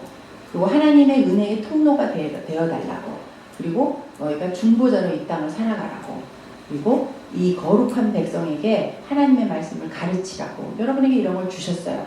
그래서 이걸 아셔야 되고 계속해서 이 하나님의 명령대로 임해야 됩니다. 아, 명령 알았어. 거기서 끝나는 것이 아닙니다. 명령대로 살아야 되는 것입니다. 자, 여러분에게 계속해서 말씀드립니다. 가르치세요. 여러분의 삶으로 가르치셔야 됩니다. 이것이 순종이에요. 법을 아는 것도 굉장히 중요합니다. 근데 법대로 사는 것이 더 중요합니다. 이것이 완전한 순종이에요. 자, 여러분 순종하는 삶을 사시고 계십니까? 이거 배우시고 나면 하시겠죠? 네. 아직이 이제는 이라고 말이 바뀌게 되기를 원해요. 자기 자신을 위해서 아론이 제사를 드리기 시작을 합니다. 왜요? 먼저 거룩한 백성이 되어야 되기 때문입니다. 하나님의 백성을 위해서 제사를 드리기 위해서 제 대사장으로 뽑힌 아론은 자기 자신을 위해서 먼저 제사를 드려야 됩니다. 왜냐하면 자기가 거룩한 자로 나가지 않으면 자기가 먼저 죽어요. 남을 위해서 뭘 하기 전에 자기가 먼저 죽게 되기 때문에 이 아론은 자기를 위한 제사를 먼저 드리게 되는 것입니다. 왜 먼저 드려야 되나? 이게 이해가 바로 되시겠죠? 하나님의 백성을 위해 사역을 하기에 앞서서 먼저 아론은 자기 자신을 위해서 속죄제를 드리는 것입니다. 이 속죄제를 드림으로 인해서 하나님의 임재를 초청하는 것이죠. 중요한 것은 내가 어떤 제사를 드렸다는 게 아니라 하나님의 임재 가운데 하나님이 명령하신 것 가운데 순종하고 나간다는 것입니다. 하나님은 명령하시고 우리는 순종을 하는 것이죠. 이것이 그 제사를 통해서 제사 의식이 왜 중요하냐? 하나님의 임재를 초청하는 것이고 그것을 제사를 통해서 하나님하고 나와의 관계가 회복된다는 것 계속해서 말씀드리고 계속해서 여기서 지금 또 나오게 되는 것입니다. 7일 동안 연속으로 제사를 드렸지만 그 첫 사역에서 또 다시 제사를 드려요. 자기 자신을 위해서 제사를 드렸습니다. 그래서 7일이 끝났어요. 그리고 첫 번째 제사를 드리게 되는데 그 첫 번째 제사에서 또 다시 제사를 드리게 되는 것입니다. 그래서 이것은 처음에 7번은 자기 자신의 속죄제를 드리는 것이고요. 그 다음에 백성을 위한 속죄제를 또 드리게 되는 것입니다. 그래서 여기서 보면 희생의 제사의 목적이 뭐냐면 오늘 여호와의 영광이 너에게 나타날 것이기 때문입니다. 그래서 하나님의 임재를 초청하는 것입니다. 이 제사를 통해서 하나님의 임재를 요구하는 백성의 모습을 보게 됩니다. 하나님의 영광은 그 백성 가운데 보이는 하나님의 임재인 것입니다. 하나님의 영광이 나타났다. 하나님의 임재가 계시다는 것이죠. 그래서 이 제사를 통해서 하나님의 임재를 초청하는 것입니다. 그래서 이 하나님의 영광 가운데 들어가려면 거룩하지 않으면 영광 가운데 들어가지 못해요. 그래서 하나님은 이 백성들에게 지속적으로 거룩을 요구하시는 것입니다. 타인을 위한 사역을 하기 전에 자기 자신을 위해서 드려지는 속죄제와 번제를 통해서 대제사장은 자기 자신이 온전하지 않음을 보여주는 거예요. 내가 제사를 드린다는 건 뭐죠? 내가 죄인이라는 고백이에요. 내가 온전하지 않다는 걸 보여주는 거예요. 그리고 타인을 위한 사역이 우선이 아니라 하나님과 사역자 간의 관계가 우선인 것을 여기서 볼 수 있습니다. 그래서 여러분들이 어떤 사역을 하기 위해서는 그 사역 이전에 여러분하고 하나님의 관계가 먼저 우선이 되어야 됩니다. 하나님의 어떤 사역을 주시든 그 사역이 중요한 게 아니라 하나님과 여러분의 관계가 우선이에요. 그래서 이 사역을 통해서 역설적으로 또 말하면 이 사역을 통해서 하나님은 여러분과의 관계를 만들어 가신다는 것입니다. 그러니까 하나님과 좋은 관계를 맺으려면 이 사역을 감당해야 돼요. 그러니까 여러분이 싫다고 말할 수 없어요. 아니면 나는 하나님과 관계나 둘이서만 좋을 수 있어? 그렇잖아요. 하나님은 사역을 감당하는 자에게 그 직임을 주셨어요. 그 직임을 하지 않으면 안 되는 것이죠. 제사장이 자기 자신을 위해서 제사를 드렸고 또 다른 사람을 위해서 제사를 드리면서 하나님의 임재를 초청하게 되는 것입니다. 그래서 여러분은 여러분 자신을 드리는 예배를 통해서 여러분은 하나님의 임재 가운데 거하게 되는 것이고 여러분 사역을 통해서도 하나님의 임재를 초청하게 되는 것이라서 이 두 개는 동일한 것입니다. 속죄제와 이 속건제에서 하나님을 향한 제사와 백성의 제사가 동일하게 여겼던 것처럼 하나님은 제사장에게 하나님과의 관계를 우선시하는과 동시에 하나님의 백성과의 관계도 동일하게 중요시 여기는 것입니다. 이 비중이 똑같아요. 그래서 여러분은 이 말씀을 배우는 것과 동일하게 여러분 삶으로 사셔야 되는 것을 하나님은 여러분에게 요구하는 것입니다. 그래서 모든 어떤 것보다 사역보다 우선되어야 되는 것은 하나님과 여러분의 관계인 것입니다. 여러분이 하나님의 임재 가운데 거하지 않으면 사역을 할 수 없어요. 이 제사장이 죄 가운데 거하면 이 제사장의 역할을 감당해낼 수 없습니다. 여러분은 하나님의 관계가 굉장히 중요하다는 것. 이 하나님의 좋은 관계가 되려면 또다시 여기서 거룩에 대한 것이 언급이 됩니다. 거룩해야만 여러분 하나님 임재 가운데 거할 수 있습니다. 거룩해야만 하나님의 사역을 감당할 수 있습니다. 이 거룩은 이 말씀 가운데서 자기 자신을 비춰볼 때 이 거룩하게 되는 것입니다. 그리고 다시 한번 충성과 헌신의 맹세를 통해서 번제를 드리게 되는 것입니다. 아론이 자기 자신을 위해서 제사를 드리고 그 다음에 백성을 위해서 제사를 드리게 되는 것입니다. 백성을 위한 제사, 백성의 속죄를 위해서 아론이 대제사장이 제사를 드리게 됩니다. 내적으로는 예배의 거룩을, 세상을 향해서는 복음 전도와 선교가 지금 여기에서 우리가 적용할 수 있는 것입니다. 여러분 스스로 예배를 드림으로써 여러분의 거룩성을 회복해야 되고 또 여러분이 세상을 위해서 또 교회를 위해서 복음 전도와 선교를 향해서 나아가는 것, 이것이 똑같은 비중을 가지고 있다는 것이죠. 여러분 이렇게 불림 받은 자예요. 지상명령이라고 하는데 마태복음 마지막 장 마지막 절에서 하나님께서 너희는 이 땅 끝까지 가서 복음을 전하라고 하는 것입니다. 이 여러분에게 주어진 명령입니다. 여러분 반드시 해야 돼요. 선택의 여지가 없습니다. 이것은. 여러분은 이 복음을 전파를 위해서 수고하고 노력을 아끼시지 말으셔야 되고 또 이것을 위해서 자기를 헌신하는 선교사를 위해서 여러분 기도를 해야 됩니다. 그리고 물질을 드려야 합니다. 또 때로는 가끔 여러분들이 선교지를 가셔야 됩니다. 선택이 있는 것이 아니에요. 반드시 must 반드시 하셔야 되는 것입니다. 명령입니다. 굉장히 심각하게 받으셔야 돼요. 이거는 머리가 막 복잡해져야 돼요. 여러분들 지금 그런가 봐 뭐 그렇대 이렇게 하고 넘어가시면 절대로 안 돼요. 명령인 것입니다. 하나님의 명령을 하지 않는 사람들에게 구약에서는 어떻게 됐다고요? 핏값으로 물으신다고 그랬어요. 이게 굉장히 무서운 거예요. 여러분 반드시 이것을 하셔야 되는 겁니다. 배우면 배운 만큼 이게 우리가 해야 될 것이 많아지는 것이고요. 우리의 운신의 폭이 어떻게 보면 더 적어지는 것이에요.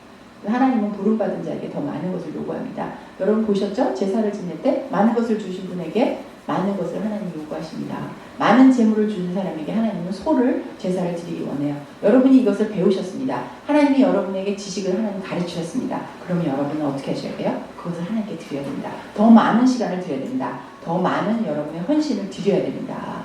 그래서 배운 것으로 그치는 게 아니라 가르치셔야 됩니다.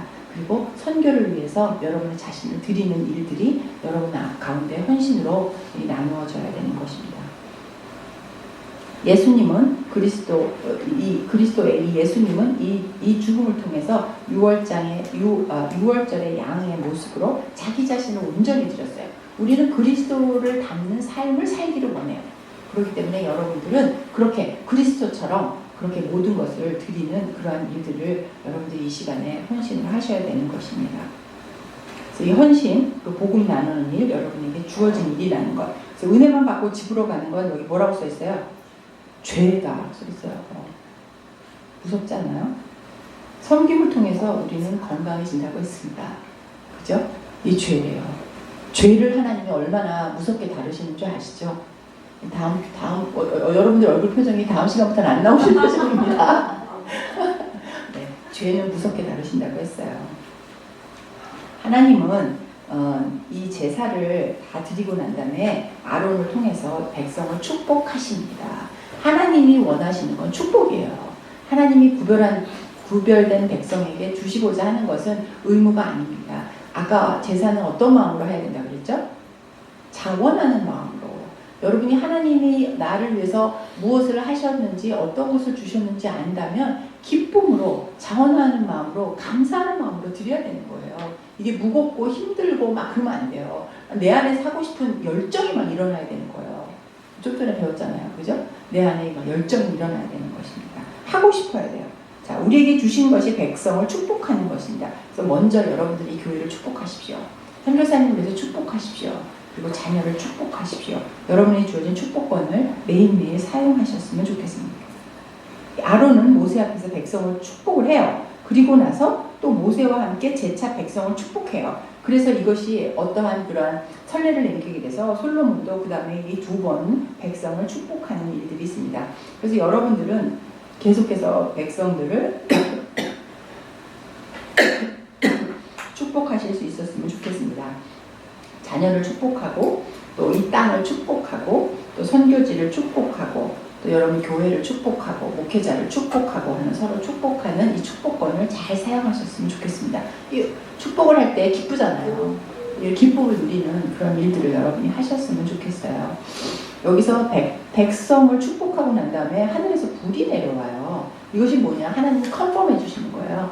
이거 너희들이 한 이것을 내가 아름다운 향기로운 제사로 받았다는 것입니다. 이 하늘에서 불이 내려옵니다. 그래서 이 성막에서 이 성소에서 보관하는 이 불은 거룩한 불이에요. 그래서 꺼트리지 말라고 그랬어요. 그래서 이 제사장들이 이 레위인들이 잘 해야 될 것이 뭐냐면 이 성스러운 불을 꺼트리지 않는 것이었습니다. 굉장히 중요해요. 왜냐하면 이 불은 하나님으로부터 온 불이기 때문에 이 불에는 능력이 있어요. 그걸 거룩한 것입니다. 그래서 우리는 이 신약시대에는 성령의 불 받았다 그러잖아요. 성령의 말씀으로 검도 있지만 성령의 이 권위의 불을 받는 것입니다. 우리는 그런 능력이 있는 거예요. 여러분에게 거룩한 능력이 있는 것입니다. 여러분은 성령을 받았어요? 그러면 성령으로, 감사합니다. 이 성령으로 여러분들은 이 불, 이 능력, 하나님의 임재하심을 여러분의 입으로 선포할 때 그 일이 이루어진다는 거예요. 여러분이 이 땅 가운데 선교지를 놓고 축복을 해요. 그리고 선포를 해요. 그리고 그것이 바로 내 입에서 성령의 불이 되는 것입니다. 그래서 그 땅 가운데 그 일이 일어나는 거예요. 악한 영들이 물러가게 되는 것입니다. 사단을 물러칠 수 있어요. 여러분들이 여기서 기도를 할 때 악한 영을 물리칠 수 있는 권한, 그 성령의 불을 하나님이 여러분에게 주셨다는 것입니다. 그래서 우리가 이런 많은 사역들을 할 때, 또 기도를 할 때 이것은 무엇을 위해서 하는 것이냐면 이것을 통해서 내가 하나님을 만나는 거예요. 그리고 내 이 축복을 통해서 그들이 하나님의 복을 받게 하는 것입니다. 그래서 이것은 내가 하나님을 만나는 통로로 사용되는 것이고 그들에게 사역을 전해주는 하나님의 사랑과 하나님의 축복을 전해주는 통로의 역할을 하게 되는 것이죠. 내가 중간에 있는 겁니다. 하나님의 이 역할, 이 제사장은 하나님의 주신 그 하나님의 능력을 대행하는 사람이지만 또 백성들의 죄를 가지고 하나님에 나가는 중간 역할을 했어요. 그래서 여러분들은 그런 중간 역할을 하시게 되는 것입니다. 그래서 이 불은 꺼지지 않게 잘 다루라고 했어요. 왜냐하면 이 불 가운데 하나님의 영광, 하나님의 임재가 일어나기 때문입니다. 그래서 이 하나님의 이 영광으로 이 모든 희생제물들을 태우게 됩니다. 이사야 선지자도 여러분 보시잖아요. 많은 그 이방 신의 그 제사장들과 싸움을 할 때에 그 막 물을 이 제단에 막 재물을 넣고 나무를 쌓고 그다음에 물을 막 붓고 막 그러는데도 거기서 하늘에서 불이 내려와가지고 타게 되는 것이잖아요. 그래서 이만큼 그렇게 이 하나님이 하늘에서 내린 불은 그만큼 능력이 있다는 것입니다. 그래서 어떠한 이 세상에 이 걸림돌이 되던 정말 이 제단 위에 막 물을 붓고 막 이런 일들이 있어도 여러분은 그 성령 받은 것으로 여러분이 기도를 하면 그것이 이 하나님께서 임재하실 때에 아름다운 것으로 이것이 태워진다는 것이에요. 그래서 어떠한 제약도 여러분들은 넘어뛰실 수가 있어요. 하나님의 하늘에서 이 불이 내려오면 그 일들을 이루어지게 되는 것입니다. 그런데 10장에서 보면 나답과 아비후가 죽게 되는 것입니다. 이게 왜 죽었나? 여기서 보면 이게 다른 불을 썼다라는 말이 나오게 되는데요. 도대체 다른 불이 뭔가?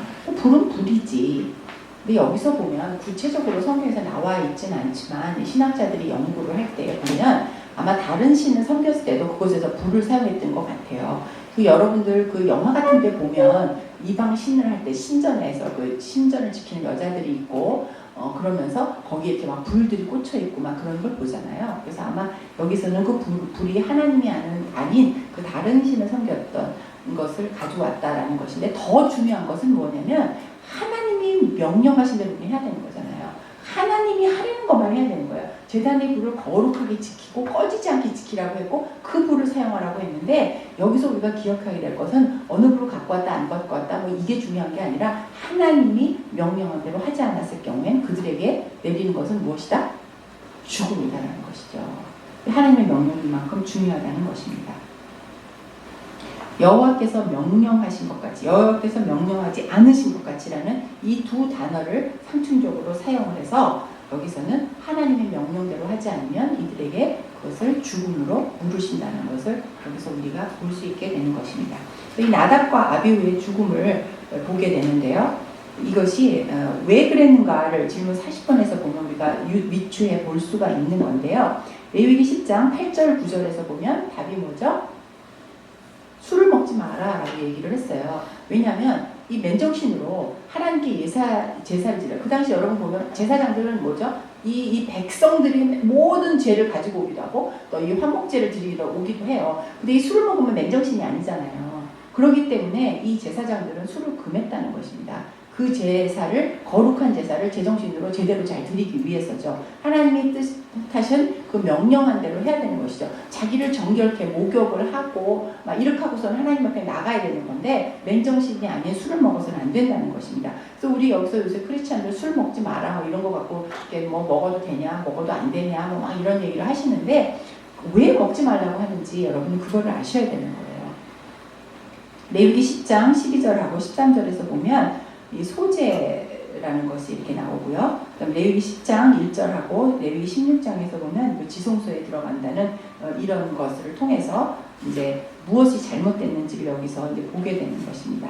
제사장들은 이 소재물 남은 것을 먹을 권리가 있었어요. 이게 구별된 그 가슴, 넓적다리 이런 부분들을 하나님이 이렇게 나눠서 이건 제사장의 분깃이다라고 나눠준 것이 있고 그것을 거룩한 곳에서 먹어야 됐어요. 여기서 여호와의 앞이라는 것은 지성소를 의미하는 것입니다. 이 지성소에는 대속죄일날 대제사장만 들어갈 수 있었어요. 근데 아무렇게나 막 들어간 거죠. 성막을 이렇게 재현해 놓은 곳을 저희가 가봤는데요. 휘장으로 이렇게 돼 있어요. 그러니까 하나님이 명령한 대로 그 하나님이 얼마나 대단하신 분인지 하나님이 얼마나 그 영적이고 정말 이 천지 만물을 창조하신 분이니까 하나님에 대해서 제대로 몰랐던 거예요. 그 하나님 앞에 가는 게 얼마나 두렵고 떨리는 일인지 몰랐다는 것이죠. 그래서 나답과 아비후가 벌을 받게 되는 것입니다. 그래서 여러분들은 뭘 먹지 말라 그랬냐, 뭘 어떻게 했냐 그것에 중심을 둘 게 아니라 하나님이 하지 말라는 걸 할 때 죽음으로 물으신다는 것이죠. 그럼 지금 이 시대에 여러분들에게 하나님이 하라는 것이 무엇이고 하지 말라는 것이 무엇인지를 이 시간에 여러분들은 분명히 아셔야 됩니다. 하나님을 여러분 어떻게 부르셨다고요? 거룩한 제사장으로 부르셨다는 것이죠. 왕 같은 제사장으로 부르셨다는 것이죠. 구별된 백성으로 여러분을 부르셨다는 것이죠. 성도라는 이름을 주셨다는 거예요. 그렇기 때문에 여러분들은 하라는 것과 하지 말라는 것을 반드시 아셔야 되고 그대로 해야 된다. 제대로 알지 못했어요. 하나님을 경홀히 여겼어요. 그랬기 때문에 이들에게 벌이 내려진 것입니다. 자, 내 아들이 죽었어. 누가 시켜달라고 했냐고. 아론의 마음이 어땠을 것 같아요? 내 아들이 죽었어요. 물론 아들이 넷이 있었지만 그 중에 둘이 반타작이 됐다고 덜 슬픕니까? 그렇지 않아요. 그런데 여기서 보면 자녀들이 죽었는데 레위기 10장 3절에 보면 이 자녀들의 죽음에 대해서 아론은 침묵을 지켰다고 되어 있습니다. 왜? 그렇습니다. 하나님의 뜻을 수용하는 것입니다. 수제자가 되실 것 같아요. 우리 저 집사님은 계속해서 아주 그냥 지난주에 여기 앞에 앉으셔가지고 모든 걸 답을 해주셔서 제가 힘이 났습니다. 맞아요. 순종하는 거예요. 그게 아론의 태도입니다. 자기 아들의 죽음인데 그 죽음 앞에 그 하나님의 전권에 하나님의 인지하심에 하나님이 하라는 것과 하나님이 하지 말라고 한 것을 정확히 알았다는 것이죠. 자, 여러분들 아론이 변했습니다. 제사장의 직무를 받고 임명을 받고 아론은 변했습니다. 구별된 백성으로 이 세워진 백성으로 대제사장으로서 자기 아들이 죽었음에도 불구하고 이 아론은 하나님의 말씀에 순종하는 종으로 서 있다는 것입니다. 하나님께서는 그래서 자녀들이 이렇게 죄를 졌는데도 하나님은 대제사장으로 사용을 하십니다. 그걸 어떻게 아느냐? 하나님이 계속해서 아론을 사용했다는 걸 뭘로 보고 아느냐? 말씀을 하신다는 거예요. 하나님이 커뮤니케이션을 하는 거예요. 하나님이 임명을 하신다는 거예요. 하나님이 주신 일을 계속해서 하게 하신다는 것입니다. 하나님이 여러분에게 계속해서 말씀하시고 하나님이 여러분을 사용하신다면 하나님이 여러분을 계속해서 제사장으로 사용하신다는 것입니다. 그 주위의 환경에 눌리지 마시고 여러분은 직분을 감당하셔야 됩니다. 내 상황이 옳지 않고 내 상황이 어렵고 힘들고 시험에 들고 있어. 그러니까 나 잠깐 쉴래. 돼요? 안 돼요? 돼요? 안 돼요? 안 돼요. 그것이 직임받은 자의 역할인 것입니다. 내가 경제적으로 좀 안 좋아. 내가 몸이 좀 안 좋아. 물론 여러분이 내 건강도 잘 챙기고 내 환경도 잘 치르고 말씀 안에서 굳건히 서야 되지만 때로는 우리가 시험을 당하기도 합니다. 이 시험을 통해서 하나님은 우리를 훈련을 시켜서 하나님 앞에 더욱더 굳건히 세워지는 용사로 세우십니다. 그런데 그 과정이 있을 때는 힘들어요. 힘들어요. 내 믿음의 고백을 하기가 어렵습니다. 그러나 하나님은 어떻게 하라고요? 우리가 그 직임에 순종할 때 하나님은 우리를 사용하신다는 것입니다. 하나님은 우리에게 주셨던 그 약속을 지키신다는 것입니다. 그래서 여기서 보면 하나님께서 말씀을 하시는 것이 많지 않은데 여기 레위기 10장 8절에 하나님이 아론에게 말을 하셨다는 거예요. 그리고 그 다음에는 거의 대부분은 모세와 아론에게 동시에 하나님이 말씀을 하신다는 것이죠. 계속해서 모세를 백성의 지도자로 삼는 것입니다. 그래서 백성을 이끌어가는 지도자로 모세를 사용하셨고 제사장으로 아론을 동시에 사용하시면서 이 두 사람을 하나님이 적절하게 이 두 사람의 이렇게 직임을 나누어서 감당하게끔 하시는 것입니다. 3-3 제목 한번 크게 읽어주실래요? 시작! 읽으셨습니다. 여러분 입으로 고백을 하셨습니다. 사역을 멈추지 마십시오. 사역을 멈추지 말라. 여러분 입으로 서로 권면하셨습니다. 사역을 멈추지 마십시오. 3-4 보겠습니다. 사역 중 육체의 소욕을 따르지 말라. 여러분 사역을 하실 때 보면 힘들고 피곤하고 막 그렇게 게을러지기도 하고 막 하기 싫은 마음도 들고 내 안에 100가지 이유가 막 생겨요. 난 이래서 안 해도 된다라는 이유를 스스로 막 만들어요. 그럴 때 없으세요? 저도 때로는 내가 왜 여기서 이걸 하고 있나? 내가 뭘 안다고 이런 생각이 들 때가 있어요. 나보다 더 나은 사람이 있을 텐데 특히 제 강의를 들으러 오신 분들한테 제가 그런 마음이 들어요. 이분들 이렇게 정말 귀한 시간을 나눠서 드리는데 내가 정말 이분들에게 꼭 필요한 하나님의 메시지를 전하는가 그런 게 두렵게 떨리기도 하고 더 좋은 분들이 나와서 이분들에게 더 정말 귀한 말씀을 전해주실 수 있지 않을까 그런 생각이 들기도 해요. 그런데 목사님이 하라 그랬으니까 저는 순종하면 합니다.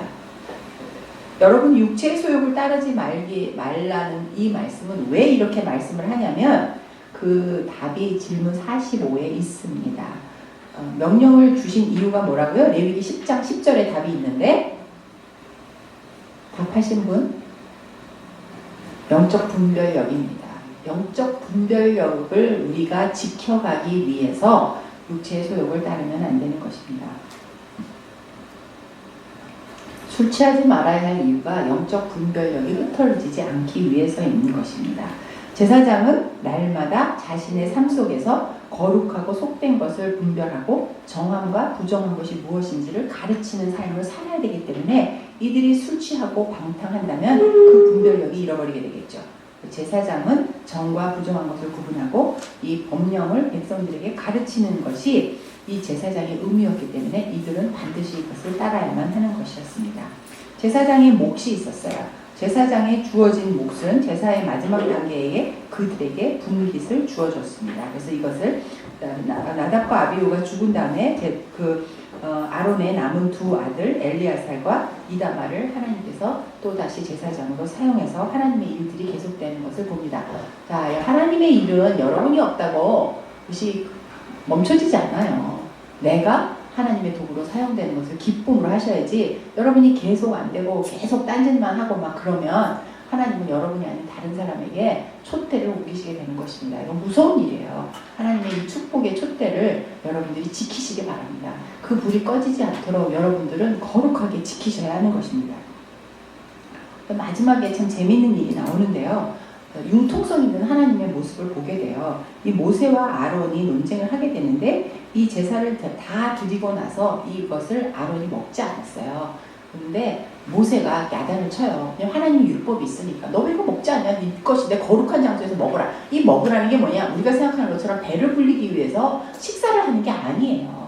여기서 보면 뭐냐면 희생 짐승을 완전히 다 소진해서 없애버린다는 거예요. 제사 제물이 뭐였죠? 백성들의 죄예요. 그래서 이것을 먹음으로써 완전히 없애버리면서 그 제사의 그 완결한 그 컴플리트하게 하는 것을 만드는 것인데 그렇게 하지 않는다면은 이 제사가 딱 제대로 다 끝나지 않는 것이죠. 그래서 모세는 그 원리를 얘기를 했던 것입니다.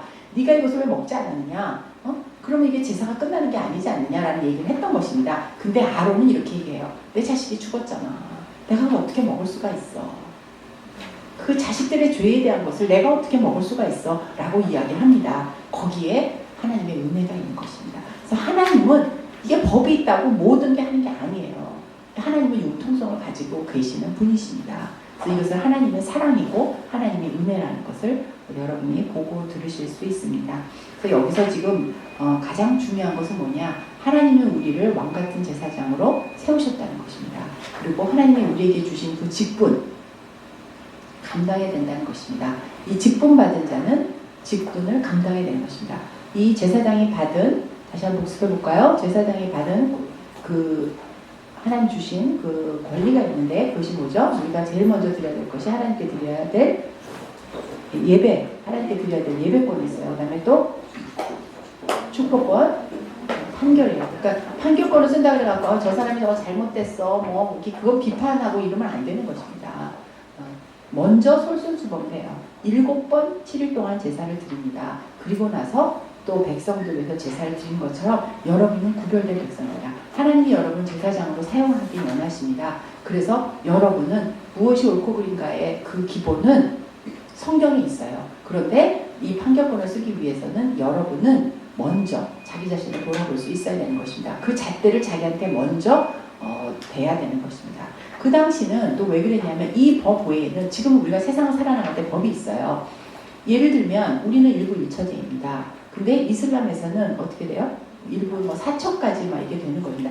그들이 사용하는 법들이 다 다릅니다. 여기서 또 이게 구약의 법에서 보면 가늠한 여인은 돌로 쳐 죽이라고 돼 있어요. 근데 우리가 여기서 지금 그 법대로 한다고 우리가 가늠한 여인을 돌로 쳐 죽이면 여러분 살인자가 되어요. 여러분이 이것을 오늘 이 배운 마지막 부분에서 보면 여러분들이 하나님의 법을 지키되 지금 세상을 살아나가는 이 법도 여러분 존중을 해서 지켜야 되는 것입니다. 하나님의 융통성이 있었어요. 여러분도 융통성 있게 해야 되는 것입니다. 그리고 이 법, 옳고 그른 것을 할 때 내가 먼저 7번, 이 7번이라는 건 진짜 날짜의 7번도 7번이지만 이것은 완벽한 숫자를 말하는 것입니다. 여러분 스스로가 먼저 구별되고 성스럽고 거룩하게 되는 것이 우선이고 그리고 나서 여러분 사역을 하셔야 됩니다. 그리고 여기서 하나님께서는 가르치라고 말씀을 하셨습니다. 예수님이 하셨던 것을 내가 너에게 권능을 주노니 너희는 이 일을 할 수 있다 라고 얘기했습니다. 하지 않으면 하나님 여기서 아까 우리가 뭐라고 얘기했죠? 죄예요, 죄. 또 여러분은 하나님이 하라고 하는 부분을 반드시 다뤄야 됩니다. 죄는 하나님이 얼마나 무섭게 다루시는지 배우셨죠? 그러니까 여러분이 반드시 일을 하셔야 되는 것입니다. 자, 왕같은 제사장까지 배웠어요. 여러분 거룩한 백성, 왕같은 제사장으로 있다가 살아나가는데 제사장의 역할을 감당해야 되셔야 됩니다. 이것이 오늘 여러분의 헌신의 고백이 되는 것입니다. 아, 배웠어, 그랬어, 그때 아론이 그랬대. 그러시면 안 되는 것이죠. 여러분의 헌신의 시간이 되었으면 좋겠습니다. 끝나고 점심 드실 때 여러분들은 이것을 아주 깊이 무겁게 다루셔야 됩니다. 내가 무엇을 할 것인지, 교회에서 무엇을 섬기는 것인지 여러분 스스로 각오하고 결단하는 그런 아주 귀한 그런 시간이 되셨으면 좋겠습니다. 오늘 이렇게 함으로써 제사장의 역할로 하나님이 따로 여러분을 구별해서 세우셨다는 것까지 배우셨습니다. 그래서 여러분은 이것을 통해서 내가 이 교회에서 어떻게 할 수 있는지를 배워야 돼요. 그럼 제사장이 이제 판결권을 통해서 무엇이 정한 것이고 무엇이 부정한 것인지에 대한 것은 5가에서 배우겠습니다. 이게 좀 많아요. 10장, 11장부터 20장까지 여러분 성경을 읽어오십시오.